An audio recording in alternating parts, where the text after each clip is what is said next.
ಎಲ್ಲರಿಗೂ ನನ್ನ ನಮಸ್ಕಾರ. ನನ್ನ ಹೆಸರು ಪ್ರಮತಿ. ವೇದವ್ಯಾಸರು ಮಹಾಭಾರತವನ್ನ ಬರೆದರು. ಆ ಮಹಾಭಾರತದ ರಹಸ್ಯವನ್ನ ತಿಳಿಸಲು ಮಧ್ವಾಚಾರ್ಯರು ಮಹಾಭಾರತ ತಾತ್ಪರ್ಯ ನಿರ್ಣಯವನ್ನ ಬರೆದರು. ಆ ಮಹಾಭಾರತ ತಾತ್ಪರ್ಯ ನಿರ್ಣಯಕ್ಕೆ ಶ್ರೀ ರಾಘವೇಂದ್ರ ಗುರುಗಳು ಪೂರ್ತಿ ಅಭಿಪ್ರಾಯವನ್ನ ಒಂದೇ ಶ್ಲೋಕದಲ್ಲಿ ಬರೆದರು. ಅದನ್ನ ನಾನು ನಿಮಗೆ ಹೇಳಲಿಕ್ಕೆ ಪ್ರಯತ್ನ ಪಡ್ತೇನೆ. ತಪ್ಪಿದ್ರೆ ನನ್ನ ಕ್ಷಮಿಸಿ. ದೇವಕ್ಯಾಂ ವಸುದೇವತೋ ಗೃಜಯಿತೋ ಜಾತೋ ವ್ರಜಂ ಯೋಗತೋ ಬಾಲಘ್ನೀಶ ಕಟಾಕ್ಷಃ ಸ್ವಜನನಿ ಮಾನ್ಯಸ್ತೃಣಾವರ್ತಃ ಯತ್ಪೂರ್ವಂ ಪರತಶ್ಚ ಪಾಂಡುತನಯ ಯತ್ಸೇವನಂ ಜಗ್ನಿರೆ ಕರ್ತುಂ ಧರ್ಮಮರುದ್ ವೃಷಾಶ್ವಿನ ಇಮಂ ನಂದಾತ್ಮಜಂ ನೌಮ್ಯಹಂ. ದೇವಕ್ಯಾಂ ವಸುದೇವತೋ ಗೃಜಯಿತೋ ಜಾತೋ ವ್ರಜಂ ಯೋಗತೋ ಅಂದರೆ ವಸುದೇವನಿಂದ ದೇವಕಿಯಲ್ಲಿ ಬಲರಾಮನೊಟ್ಟಿಗೆ ಶ್ರೀ ಕೃಷ್ಣ ಪರಮಾತ್ಮ ಶಂಖ ಚಕ್ರ ಗದ ಪದ್ಮಗಳಿಂದ ಅವತರಿಸಿ ನಂದಗೋಕುಲಕ್ಕೆ ಹೋದರು. ಅವರು ನಮ್ಮ ತರ ಗರ್ಭದಲ್ಲಿ ಕಷ್ಟಪಡಲಿಲ್ಲ. ಬಾಲಗ್ನೇಶ ಕಟಾಕ್ಷಃ ಅಂದರೆ ಬಾಲಗ್ನಿ ಅಂದರೆ ಮಕ್ಕಳನ್ನ ಸಾಯಿಸವಳು ಅಂತ ಅರ್ಥ. ಅದ್ಯಾರು? ಪೂತನಿ. ಪೂತನ ಬಾಲಗಾತಿನಿ ಅಂತ ಅವಳನ್ನ ಅಂತಾರೆ. ಅವಳು ಎಲ್ಲಾ ಮಕ್ಕಳನ್ನೂ ಸಾಯಿಸ್ತಾಳೆ. ಅದೇ ತರ ಕೃಷ್ಣನನ್ನು ಸಾಯಿಸಬೇಕು ಅಂತ ಗೋಪಿಕಾ ವೇಷದಲ್ಲಿ ಬಂದಳು. ತನ್ನ ಎದೆಗೆ ಕಾಲಕೂಟ ವಿಷವನ್ನ ಹಚ್ಚಿಕೊಂಡು ಕೃಷ್ಣನನ್ನ ಸಾಯಿಸಬೇಕು ಅಂತ ಬಂದಳು. ಆದರೆ ಕೃಷ್ಣ ಹಾಲನ್ನ ಮಾತ್ರ ಕುಡಿದು ವಿಷವನ್ನ ಅವಳ ಎದೆ ಒಳಗಡೆಯೇ ಹಾಕಿದ. ಯಾಕೆ ಕೃಷ್ಣ ಹಾಲನ್ನ ಮಾತ್ರ ಕುಡಿದ? ಯಾಕಂದರೆ ಕುಬೇರನಿ ಶಾಪದಿಂದ ಊರ್ವಶಿ ಎಂಬವಳು ಪೂತನಿ ಒಳಗಡೆಯೇ ಇದ್ದಳು. ಕುಬೇರ ಊರ್ವಶಿಗೆ ನೀನ್ ರಾಕ್ಷಸಿ ಆಗಬೇಕು ಅಂತ ಶಾಪ ಕೊಟ್ಟಿರ್ತಾಳೆ. ಹಾಗಾಗಿ ಊರ್ವಶಿ ಪೂತನಿ ಒಳಗಡೆಯೇ ಇದ್ದಳು. ಊರ್ವಶಿಯ ಶಾಪವನ್ನ ಮುಕ್ತಳಾಗಿಸಲು ಶ್ರೀಕೃಷ್ಣ ಪರಮಾತ್ಮ ಅವಳ ಹಾಲನ್ನ ಮಾತ್ರ ಕುಡಿದು ಅವಳನ್ನ ಉದ್ಧಾರ ಮಾಡ್ತಾರೆ. ಮತ್ತೆ ವಿಷವನ್ನ ಪೂತನಿ ಎದೆ ಒಳಗಡೆಯೇ ಹಾಕಿ ಅವಳನ್ನ ಸಾಯಿಸ್ಬಿಡ್ತಾನೆ. ಮತ್ತೆ ಶಕಟಾಕ್ಷಃ ಅವನು ಕೂಡ ಒಬ್ಬ ರಾಕ್ಷಸ. ಅವನನ್ನು ಕೃಷ್ಣ ಪರಮಾತ್ಮ ಸಂಹಾರ ಮಾಡಿದ. ಹೇಗೆ ಸಂಹಾರ ಮಾಡಿದ ಅಂತ ರಾಘವೇಂದ್ರ ಗುರುಗಳು ಹೇಳ್ತಿದ್ದಾರೆ. ಎಷ್ಟು ಸುಂದರವಾಗಿ ಹೇಳ್ತಾರೆ ನೋಡ್ರಿ. ಕೃಷ್ಣ ಪರಮಾತ್ಮನನ್ನ ಒಂದು ಬಂಡಿ ಕೆಳಗೆ ಮಲಗಿಸುತ್ತಾರೆ. ಆ ಬಂಡಿ ಕೆಳಗೆ ಯಾವ ಮಕ್ಕಳನ್ನು ಮಲಗಿಸಿದರೆ ಆ ರಾಕ್ಷಸ ಆ ಮಕ್ಕಳನ್ನ ಸಾಯಿಸ್ತಾನೆ. ಅದೇ ತರ ಕೃಷ್ಣನ್ನ ಆ ಬಂಡಿ ಕೆಳಗೆ ಮಲಗಿಸಿದ್ದರು. ಮಕ್ಕಳು ಕಾಲು ಕೈ ಎರಡು ಅಡ್ಲಾಡಿಸ್ತಿರ್ತಾರಲ್ವಾ, ಅದೇ ಕೃಷ್ಣನ ಪಾದದ ಕೊನೆ ಬೆರಳು ಆ ಬಂಡಿಗೆ ಸುಮ್ಮನೆ ತಾಕಿತು. ಅಷ್ಟೇ ಆ ಬಂಡಿ ಮುಂದೆ ಹೋಗಿ ಒಡೆದು ಹೋಗಿ ಆ ರಾಕ್ಷಸನೇ ಸತ್ತು ಹೋದ. ನಂತರ ಸ್ವಜನನಿ ಮಾನ್ಯಃ ಅಂದರೆ ಕೃಷ್ಣ ತನ್ನ ತಾಯಿಯಾದ ಯಶೋದೆಯಿಂದ ನಮಸ್ಕರಿಸಿಕೊಂಡ.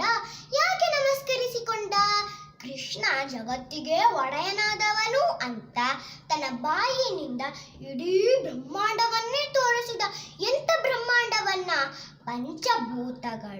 ಪಂಚಭೂತಗಳು, ಪಂಚತನ್ಮಾಂತ್ರಿಯಗಳು, ಪಂಚ ಜ್ಞಾನೇಂದ್ರಿಯಗಳು, ಪಂಚ ಕರ್ಮೇಂದ್ರಿಯಗಳು, ಮನಸ್ತತ್ವ, ಅಹಂಕಾರ ತತ್ವ, ಮಹತ್ತತ್ವ, ಮೂಲ ಪ್ರಕೃತಿಗಳಿಂದ ಕೂಡಿದ ಇಡೀ ಬ್ರಹ್ಮಾಂಡವನ್ನೇ ತೋರಿಸಿದ.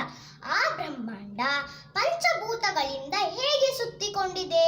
ಆ ಬ್ರಹ್ಮಾಂಡ ಪಂಚಮಹಾಭೂತಗಳು ಒಂದಕ್ಕಿಂತ ಒಂದು 10 ಪಟ್ಟು ಜಾಸ್ತಿ ಸುತ್ತುಕೊಂಡಿದೆ. ಅದು ಹೇಗೆ ಅಂತ ನಾವಿವಾಗ ತಿಳ್ಕೊಳ್ಳೋಣ.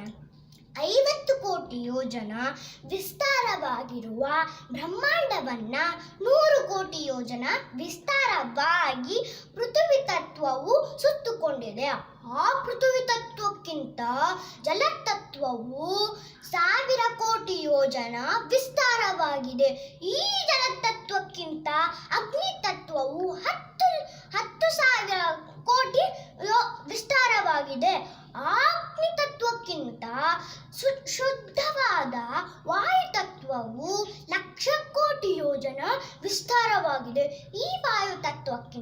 ಆಕಾಶ ತತ್ವವು 10 ಪಟ್ಟು ವಿಸ್ತಾರವಾಗಿದೆ. ಇಂಥ ಬ್ರಹ್ಮಾಂಡವನ್ನ ಸುತ್ತಿರುವ ಬೆಂಕಿ, ನೀರು, ಭೂಮಿ ಒಂದಕ್ಕೊಂದು ಯಾವ ಆಧಾರವಿಲ್ಲದೆ ನಿಂತಿದೆ. ಬೆಂಕಿಯ ಮೇಲೆ ನೀರು. ನಾವು ಇವಾಗ ಬೆಂಕಿ ಮೇಲೆ ಸುಮ್ಮನೆ ನೀರಿಟ್ಟಾಗ ಅದು ಚೆನ್ನಾಗಿ ಕುದಿದು ಕಡೆಗೆ ಚೆಲ್ಲೋಗತ್ತೆ. ಆದರೆ ಇಲ್ಲಿ ಹಾಗೆ ಚೆಲ್ಲೋಗಿಲ್ಲ, ಹಾಗೇ ನಿಂತಿದೆ.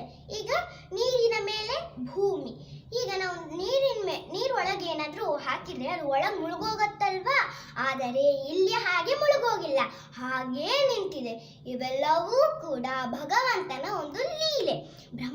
ಇಂಥ ಬ್ರಹ್ಮಾಂಡವನ್ನ ಯಕ್ಷ, ಕಿನ್ನರ, ಕಿಂಪುರುಷ, ದೈತ್ಯ, ದಾನವರು, ಮಾನವರಿಂದ ಕೂಡಿದ ಇಂದ್ರ, ಯಮ, ಕುಬೇರ, ವಾಯು, ಸೋಮ, ಸೂರ್ಯ, ನಕ್ಷತ್ರಗಳು, ಗ್ರಹಗಳು, ರುದ್ರದೇವರು, ಬ್ರಹ್ಮದೇವರು ಮತ್ತು ಕೃಷ್ಣನ 10 ಅವತಾರಗಳು ಅವು ಯಾವ್ಯಾವು? ಮತ್ಸ್ಯ, ಕೂರ್ಮ, ವರಾಹ, ನರಸಿಂಹ, ವಾಮನ, ಪರಶುರಾಮ, ರಾಮ, ಕೃಷ್ಣ, ಬುದ್ಧ, ಕಲ್ಕಿ.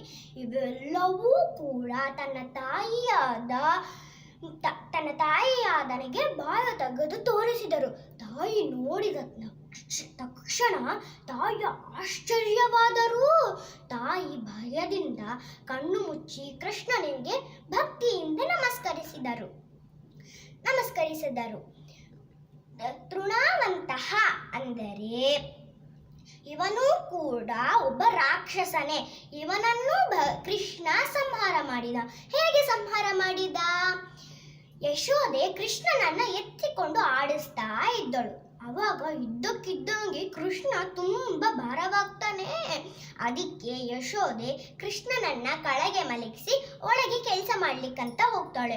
ಅದೇ ಸಮಯಕ್ಕೆ ಆ ರಾಕ್ಷಸ ಬಿರುಗಾಳಿಯಿಂದ ಬಂದು ಕೃಷ್ಣನನ್ನ ಎತ್ತುಕೊಂಡು ಆಕಾಶದವರೆಗೂ ಹೋಗ್ತಾನೆ. ಕೃಷ್ಣ ಸುಮ್ಮನೆ ಆ ರಾಕ್ಷಸನ ಕುತ್ತಿಗೆ ಹಿಡ್ಕೊಂಡ. ಅಷ್ಟೇ, ಆ ರಾಕ್ಷಸ ಸತ್ತೇ ಹೋದ.